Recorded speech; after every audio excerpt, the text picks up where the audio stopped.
an bɛɛ lajɛlen an dafalen mɔgɔ 9 ka taa lɛtiri d'u ma ko kangarimada banna kɛlɛ ma u k'u ka koso ni kasa cɛ ka taa ka bɔ an ka jamana kɔnɔ. Sini à 9h, 9 représentants du mouvement Yerawolo debout sur les remparts vont se présenter au QG de l'aménagement. Kata lettre du chef de l'aménagement Koukatara. Au corps ka implémentation du président de la transition Assimi Goïtaï. Au corps ka implémentation du président du CNT Maliki Diaouye. Au corps ka implémentation du premier ministre de la transition Shogal Kokala Maïgaï. Au corps ka implémentation des Nations Unies et représentant spécialement Mime Bamako Konoye. Kouka a lassé Djine Bema, a lassé Mali Nyemoro Mako Kangaramada Bana Kelema. Francis Fagakote. Koni ye faso jama ka wele ka ye kɛrɛnkɛrɛnya ma ka ɲɛsin bi maaw ma maa minnu nana san 9 anw ka jamana kɔnɔ ko ka population civile bali fagali la nka u nalen population civile fagali multipliera olu nana ko ka Mali dɛmɛ ko ka Mali basigi nka u nalen ko Mali ba wulila an t'a dɔn u ye baara kelen min k'an ka jamana kɔnɔ mais n'i taara u yɛrɛ bɛ conférence de presse min kɛ k'u ye baara min kɛ u bɛ min yirila ko an ye courant don an ye ji di dɔw ma forage sonina an ko aw kɛra SOMAGEP ni EDM ye o si tɛ baasi ye u ko k'u bɛ ɲaman cɛ an ko ko ɲaman tɛ se ka ɲaman cɛ anw bolo bi MINUSMA yɛrɛ de ye ɲama ye la MINUSMA c'est des ordures olu de ka ɲi ka cɛ ka taa ka bɔ anw ka jamana kɔnɔ o kuma de ye tiɲɛ tiɲɛtigi Francis Faga dɔw bɛna ɲininkali kɛ ko bi k'u ɲɛ bɛ bɔnɛ blé la n kun na baasi tɛ je porte le bonnet bleu pour sachet c'est casque bleu qui ne servent à rien o de ye bonnet bleu opération tɔgɔ o de ye opération bonnet bleu a kun ye o de ye an bɛ wele da le vendredi 29 juillet à Bamako an bɛɛ ka ɲɔgɔn sɔrɔ palais de la culture la an ta kun ye palais de la culture la pour que ka taga ultimatum de di ko MINUSMA bɛ baara o baara la diɲɛ kɔnɔ u ko baara bɛɛ lajɛlen bila sen kan u ka bɔ anw ka jamana kɔnɔ ɲani le 22 septembre 2022 ɲani o ni ɲɔgɔn cɛ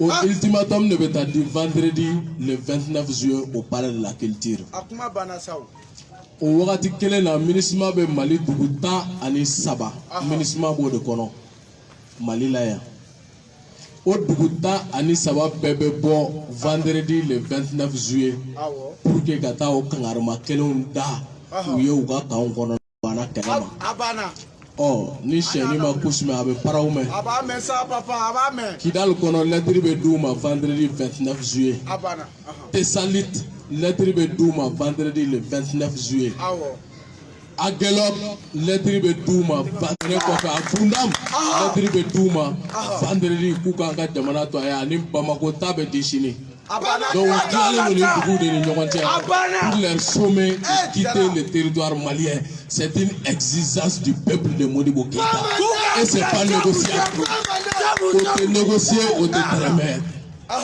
bon sira kelen min bɛ Faransi bolo bi k'an ka jamana tisse à travers la MINUSMA ni MINUSMA tɛ u bɛ don yɔrɔ jumɛn fɛ k'an ka jamana ci u b'an ka jamana kɛ tɔnbɔ ye cogo di ni MINUSMA tɛ u bɛ don yɔrɔ jumɛn fɛ lamaga min bɛ kisɛna tile 2 la jamana kɔnɔ aw bɛɛ tulo b'a la u kun nana force lankolon baden cɛ k'u to an ka G6 Sahel lɛ force Takula dɛ force MINUSMA nin bɛɛ lajɛlen ye barikani dɛ nin bɛɛ force lankolon force kirikaraw ka na k'an ka jamana ci f'i yɛrɛ bɛ siran ko tuma an bɛ crise min kɔnɔ o crise kelen de don wa walima crise wɛrɛ de don jamana 84 o de bɛ MINUSMA kɔnɔ a jamana 84 na n'a bɔra Iran Turquie ani Chine na a tɔ bɛɛ jamana lankolon minnu bɛ Faransi ka baara la contre notre pays.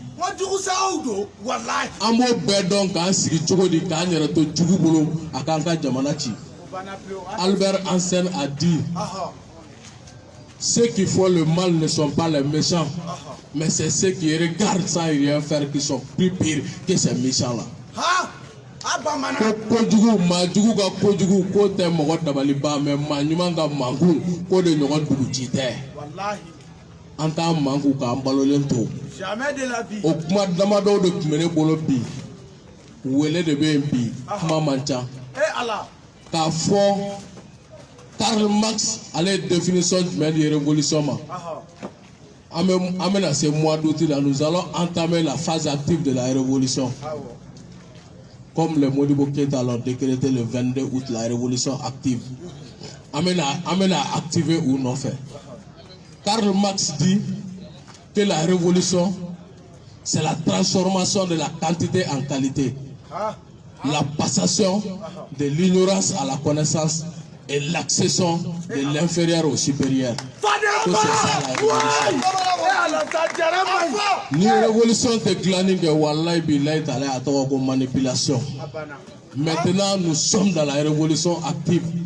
En cas en face, si cela doit nous coûter la vie, ben Tabiri Mort n'a pas peur de couteau. Ahmed Kaoukaou faut mieux les marcher d'amener. Au lieu de Bora en 2014, ministre Marfachi Oula. Kaoukono, Kamogonani ne fera, avec camarade Mohamed Maïga, n'a de Yokoto Befo, ou bien passé à la Bouddha Rosman. Mais la mort ne nous intimide pas. Au Tessega, on a siga, Mateka, on a Djomounou Megasa, les 16 000 Maliens, les 20 000 Maliens qui sont tombés de 2012 à maintenant. Est-ce qu'on lingaf Sanoluni? Au Tétien, Nango un peuple invite une fois, nous devons être prêts à mourir pour se protéger, pour défendre la patrie. Ambe mois de juillet 2020, on a Wuligadio Badoke ko M5 RFP. A Wuligadio là, en Balmata, en Nani Fenani Bina, on m'a profité de Wagati la Sanji Fla. Wallahi billahi ta'ala Kirimake. Sanji Fla justice Make. Enfin, Fabé Malikoura, comment nous devons ces Malikoura à ces martyrs là, au détient. Faut qu'en ça, entre ces coups d'enfants, ni Emimou d'enfants, il va pas au sera fait, mais billahi ta'ala, il va s'en igner. Et justice sera faite. Faut bi, ou bien yoli là. Mounou banana, mounou lujura yara, wallahi, faut bi, ou bien yoli là. Mako donné d'ouma. Kirimake, ou est kelene wa jamana mubla ou hake kono, ou bien yoli là. Ni taka la jeka ni daïnye kono. Abe moun jigi moko kono, ki ga sali ayi fasoko la, mais tiente, wallahi doba doye. Ni doya ni kubi ka kele dogo jogo doba doye. Et l'histoire va rendre justice à tout un chacun. Mogo ya don faso ye. Wallahi faso ba doye, wa faso tenyuma ba doye. Ala ka hinanga se disu nunu na ala ku da rosmaya. Amin. Munu banana ala ka ke farjaga boye. Amin. An jolen ka to faso ye. Foka faso kuma boni welega on kumene bolo ka di bema que Dieu bénisse le Mali et debout sur les remparts. Merci beaucoup. Merci Ambaouli Ganjo. Allah bofono kalama. Abe commandant chef ka dom le préféré do. Est-ce que commandant préféré ka dom le préféré do? Ayote. Ka dom le préféré mi ko alame. Kabri mort, est-ce qu'il peut mourir encore? On est assis par terre, est-ce qu'on peut tomber encore? Merci beaucoup, Inassa, Imasira. Voilà, on est président Katradi. Le 29, on sera palais là. Katra ultimatum dit, Kafakoya le 22 septembre, ministre Kanka Malito Agni. Ambe Ulo Kanyala Sonama. À 3, Ambe hymne national da Bomanankana. Kele Fila Saba. Mali Manaka Mo Eta Kele siri kala idutime soaju ngani yakre farafina keleya yugu mana kumbo konona okenema beka wili kijo saya kafisa maloye farafina faso mali jonjon iko horonya bere farafina na faso mali kele iko kele ya kele mali klebebi mali klebesi jigi aforo fonjira kaira eu hakili la tierra